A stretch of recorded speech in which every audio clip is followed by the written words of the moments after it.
വൃദ്ധജനങ്ങൾക്ക് അവരുടെ ജീവിത ആന്ത്യത്തിൽ ഒരുപാട് പ്രശ്നങ്ങൾ നേരിടേണ്ടതായിട്ട് വരും. അത് നമ്മുടെ രാജ്യത്ത് മാത്രമല്ല, വിദേശ രാജ്യങ്ങളിലും ഇങ്ങനെയുണ്ട്. വിദേശ രാജ്യങ്ങളിലൊക്കെ പിന്നെ അവരെ ഒറ്റയ്ക്ക് താമസിപ്പിക്കാറില്ല. ഒരു പ്രായം കഴിഞ്ഞു കഴിഞ്ഞാൽ, എന്തെങ്കിലും അസുഖമൊക്കെ ആയിക്കഴിഞ്ഞാൽ അവരെ സർക്കാരുകൾ തന്നെ കൊണ്ടുപോയി താമസിപ്പിക്കുന്ന ഒരു പതിവുണ്ട്. പക്ഷേ ഇവിടെ അതൊന്നുമില്ല. ഇവിടെ മക്കളുണ്ടെങ്കിൽ മക്കൾ നോക്കണം എന്നൊരു അലിഖിതമായ നിയമമുണ്ട്. അതുകൊണ്ടാണല്ലോ maintenance of parents and senior citizens act എന്ന് പറയുന്ന ഒരു നിയമം തന്നെ ഉണ്ടാക്കിയത്. ഇവിടെ വസ്തുവൊക്കെ എഴുതി അങ്ങ് വാങ്ങിക്കും. ഇവരുടെ ഇന്ന് വാങ്ങിച്ചു കഴിഞ്ഞു കഴിഞ്ഞാൽ പിന്നെ ഇവരുടെ കാര്യം കട്ടപ്പുകയാണ്. അങ്ങനെയാണ്. അതുകൊണ്ട് കഴിയുന്നതും ഈ വൃദ്ധജനങ്ങളൊന്നും നേരത്തെ അവർ മരിക്കുന്നതിന് മുമ്പ് വസ്തു ഒന്നും ആർക്കും എഴുതി കൊടുക്കരുത്. കൊടുത്തു കഴിഞ്ഞാൽ പോക്കാം, പിന്നെ നോക്കത്തേ ഇല്ല. അല്ലെങ്കിൽ അത് കിട്ടുമല്ലോ എന്നുള്ള പ്രതീക്ഷയിൽ നോക്കുകയും ചെയ്യും. അവർക്ക് പല പ്രശ്നങ്ങളാണ് ഓരോ വീട്ടിൽ. പലരും ഈ അച്ഛനും അമ്മയും വീതിച്ചെടുത്തുകൊണ്ട് പോകാനായിട്ട് നോക്കും. കാരണം മക്കൾ ദൂരെ കൊണ്ടുപോകുമ്പോൾ ഈ അച്ഛനെ ആർക്കും വേണ്ട.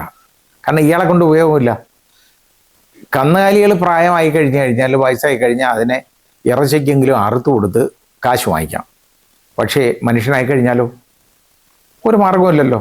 ഇതൊരു അഡീഷണൽ ബാധ്യത എന്നുള്ളതല്ലാതെ വേറൊന്നും അയാളെ കൊണ്ട് ഒരു ഗുണമില്ല. പിന്നെ ഈ വൃദ്ധ സ്ത്രീയെ സംബന്ധിച്ചിടത്തോളം ആണെങ്കിൽ ഒരുപാട് എഴുന്നേക്കത്ത് നടക്കുന്ന പരിവാണെന്നുണ്ടെങ്കിൽ അവർ കൊച്ചിനെ നോക്കിക്കോളും.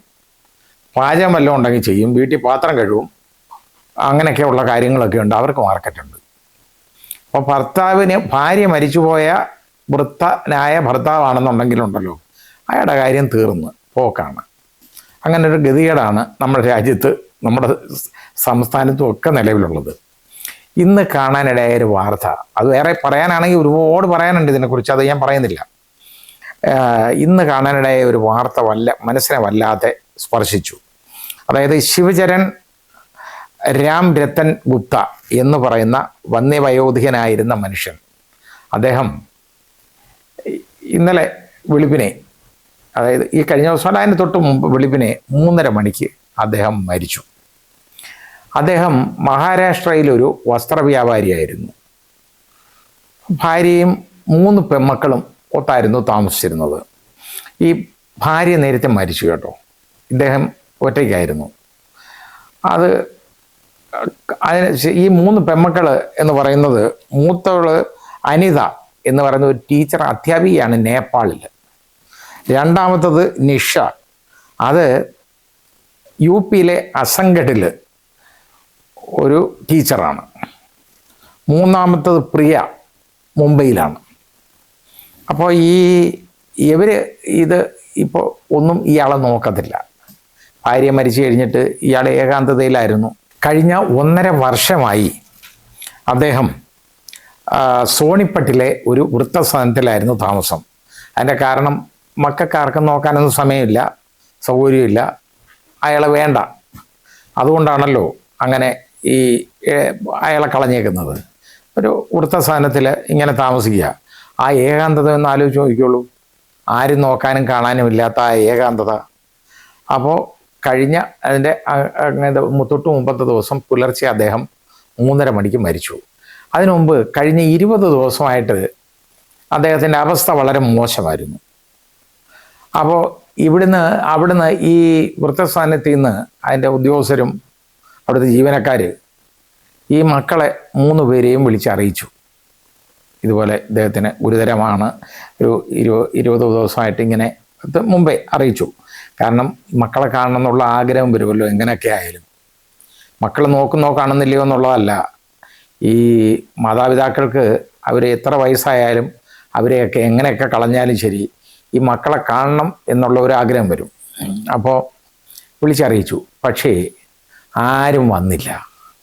എന്നിട്ട് അവർ പറഞ്ഞു, അവർ വീഡിയോ കോളിലൂടെ ഒന്ന് കാണിച്ചു കൊടുക്കാൻ പറഞ്ഞു.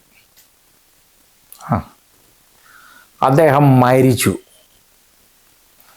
അവിടെ കിടന്ന് മരിച്ചു കഴിഞ്ഞപ്പോൾ ഈ മരണം വിളിച്ചറിയിച്ചു. ആരും വന്നില്ല, ഞങ്ങൾക്ക് ആർക്കും വരാനുള്ള സൗകര്യമില്ല എന്നാണ് ഈ മക്കൾ പറഞ്ഞത്. എന്നിട്ട് അതും വീഡിയോ കോളിലൂടെ ഒന്ന് കാണിച്ചു കൊടുക്കാൻ. അദ്ദേഹത്തിൻ്റെ ശവശരീരം, മൃതശരീരം, ജീവനറ്റ ശരീരം ഈ മക്കൾ കണ്ടത് വീഡിയോ കോളിലൂടെയാണ്. അല്ലാതെ വന്ന് കാണാൻ അവർക്ക് ആർക്കും സമയമില്ല, സൗകര്യമില്ല. ഇതാണ് കാര്യം. ഒരു മോള് അതിൽ നിന്ന് 5100 രൂപ അവിടെ അയച്ചു കൊടുത്തു. എന്നിട്ട് പറഞ്ഞു ഈ അദ്ദേഹത്തിൻ്റെ അന്ത്യകർമ്മങ്ങളൊക്കെ നടത്തണമെന്ന്. കേട്ടോ, അവർക്ക് അന്ത്യകർമ്മം നടത്തേണ്ട മക്കൾക്കല്ല അതിൻ്റെ ആവശ്യം. ഇവർ നാട്ടുകാരും ജീവനക്കാരും കൂടെ ചേർന്ന് ചെയ്തോണം. ഇതാണ് അവിടുത്തെ ജീവനക്കാരും ആ നാട്ടുകാരും ചേർന്ന് അദ്ദേഹത്തിൻ്റെ അന്ത്യകർമ്മങ്ങൾ നടത്തി. അപ്പോൾ ഇതൊക്കെ നമ്മളൊന്ന് ചിന്തിക്കേണ്ട എന്താണെന്നറിയോ? ഇദ്ദേഹത്തിന് ഈ 3 മക്കളുണ്ടായിരുന്നു. ഈ 3 മക്കളിൽ ഈ 2 അധ്യാപികമാരാണല്ലോ. ഇതിനെയൊക്കെ പഠിപ്പിച്ചത് ആരായിരിക്കും? ഒന്ന് ചിന്തിച്ചാൽ പോരെ? അയാളായിരിക്കുമല്ലോ. ആണ്. അപ്പോൾ അയാൾ മരിക്കാറായപ്പോൾ അയാൾക്കൊന്ന് കാണണം, വരാൻ തയ്യാറല്ല, വന്നില്ല, അതിന് സൗകര്യപ്പെടുന്നില്ല. ഇവരാരും ഒരുപാട് ദൂരെയൊന്നുമല്ല. നേപ്പാൾ എന്ന് പറയുന്നത് ഇന്ത്യയോട് ചേർന്ന് കിടക്കുന്ന ഒരു രാജ്യമാണ് നേപ്പാൾ, നമുക്കറിയാം. അവിടുന്ന് വരിക എന്ന് പറയുന്ന വലിയ ബുദ്ധിമുട്ടൊന്നും ഉള്ള കാര്യമല്ല. പിന്നെ അതേപോലെ യു പിയിലെ അസംഘട്ടിൽ നിന്ന് ഈ ഹരിയാനയിലൊന്ന് പോവുക എന്ന് പറയുന്നത് വലിയ ബന്ധപ്പാടൊന്നുള്ള കാര്യമല്ല. അതേപോലെ തന്നെയാണ് മുംബൈയിൽ നിന്ന് വളരെ, അതായത് എളുപ്പം ചെല്ലാവുന്നതേ ഉള്ളൂ. ഒരു ദിവസത്തെ യാത്ര പോലും ഇതിനൊന്നും ചെയ്യേണ്ട കാര്യമില്ല. അപ്പോൾ താല്പര്യമില്ല. കാരണം ഇയാൾ എന്തൊക്കെ ചെയ്തു അവർക്ക് എന്നുള്ളതിനെക്കുറിച്ചുള്ള ഒരു കണക്കെടുപ്പൊന്നും നടത്തേണ്ട കാര്യമില്ലല്ലോ. അതുകൊണ്ട് എങ്ങനായാലും മതി, വേണ്ട കാര്യം, പോകേണ്ട കാര്യമൊന്നുമില്ല. എന്തിനാ പോന്നേ? മരിച്ചുപോയി, ആരെങ്കിലും എടുത്ത് കുഴിച്ചിട്ടോളും, കാശ് അയച്ചു കൊടുത്താൽ മതിയല്ലോ. ഇതാണ് ഇന്ന് പല ചെറുപ്പക്കാരിലും കടന്നുകൂടിയിരിക്കുന്ന വികാരം. അതേതായാലും അതിപ്പോൾ പറഞ്ഞുകൊണ്ട് കാര്യമില്ല. നമുക്കിപ്പോൾ അവരവരുടെ കാര്യം മാത്രം നോക്കുന്നു എന്നുള്ളതാണ്. ആ രീതിയിലേക്ക് ഈ സമൂഹം അങ്ങോട്ട് ചുരുങ്ങിപ്പോയി. അതായത് മക്കൾക്കൊക്കെ എന്നൊക്കെ പറഞ്ഞു കഴിഞ്ഞാൽ ഈ അച്ഛൻ്റെ അമ്മയുടെയും കാര്യമൊന്നും നോക്കാൻ സമയമില്ല, അതിന് സൗകര്യമില്ല. സ്വന്തം മക്കളുടെ കാര്യം പോലും നോക്കാൻ സമയമില്ലാതിരിക്കുമ്പോഴാണ് പിന്നെ ഈ വയസ്സായ മൂപ്പിലാനെയും വല്യമ്മയും നോക്കുന്നത് എന്നവർ ചിന്തിക്കും. അത് ആ രീതിയിൽ പറയുകയും ചെയ്യും. ആ രീതിയിൽ ഇത് വളരെ മോശമായ രീതിയിൽ പലരും ഈ സ്വന്തം അച്ഛനെ, വയസ്സായി കഴിഞ്ഞ ആളിനെയും അമ്മയൊക്കെ പറയുന്നതും നമുക്ക് അറിയാം, നേരിട്ടറിയാം. അപ്പോൾ ഇത് നമ്മൾ തിരിച്ചറിയേണ്ട ഒരു കാര്യം എന്താണെന്നറിയോ? അവരവർ സ്വയം, അതായത് ഇനി ആ ഒരു പരിപാലിക്കേണ്ട ഒരു സമയമായിട്ടാണ്, ഒരു കാലമാണിത്. ആർക്കും ആരുടെയും കാര്യങ്ങൾ നോക്കാൻ സമയമില്ല. ഭാര്യയ്ക്ക് ഭർത്താവിൻ്റെ കാര്യങ്ങളോ ഭർത്താവിന് ഭാര്യയുടെ കാര്യങ്ങളോ നോക്കാൻ പറ്റുന്നില്ല. അവർക്ക് സ്വന്തം മക്കളുടെ കാര്യം പോലും നോക്കാൻ സമയമില്ല. ആ മക്കൾക്ക് അവരെ നോക്കാൻ സമയമില്ല. അതാണ് കാര്യം. അങ്ങനെ ഇരിക്കുമ്പോഴാണ് പിന്നെ അപ്പൂപ്പൻ്റെ അമ്മൂമ്മയുടെ കാര്യം കൊച്ചുമക്കൾ നോക്കുന്നത്. അപ്പോൾ ഇത് ഇപ്പോൾ ഏതാണ്ട് പണ്ടിങ്ങനെ ആയിരുന്നു. നമ്മളൊന്ന് ചിന്തിച്ച് നോക്കിക്കോളൂ.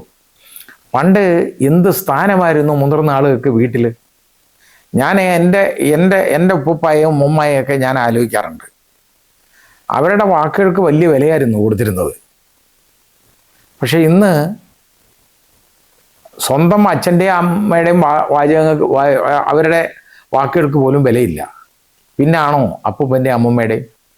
ആ രീതിയിലേക്ക് മാറി. പക്ഷെ ഇത് നമ്മളെ വല്ലാതെ മനസ്സിനെ സ്പർശിക്കുന്ന ഒരു സംഭവമായി മാറി. ഇതിപ്പോൾ നമ്മുടെ നാട്ടിൽ ഇങ്ങനെ നടക്കും, സ്ഥിരമാണിനി, പറഞ്ഞുകൊണ്ട് കാര്യമില്ല. കാരണം ഇതാണ് നമ്മൾ കാണുന്നത്. ഇപ്പോൾ ഇത് കണ്ടാണ് അടുത്ത സമൂഹം, തലമുറ വളർന്നു വരുന്നത്. അവർ നോക്കും എന്തിന് ഓൾഡ് പീപ്പിൾ. അതാണ് ഈ വയസ്സരെ ആ രീതിയിലേക്ക് ട്രീറ്റ് ചെയ്യാൻ പഠിച്ചുപോയി. അതുകൊണ്ടാണ് വൃദ്ധജനങ്ങൾ അനുഭവിക്കുന്ന ഒരുപാട് പ്രശ്നങ്ങളുണ്ടെന്നും അവരനുഭവിക്കുന്ന ഏകാന്തത വളരെ വലുതാണെന്നും ഞാൻ പറയാൻ കാരണം. തിരിച്ചറിയണം.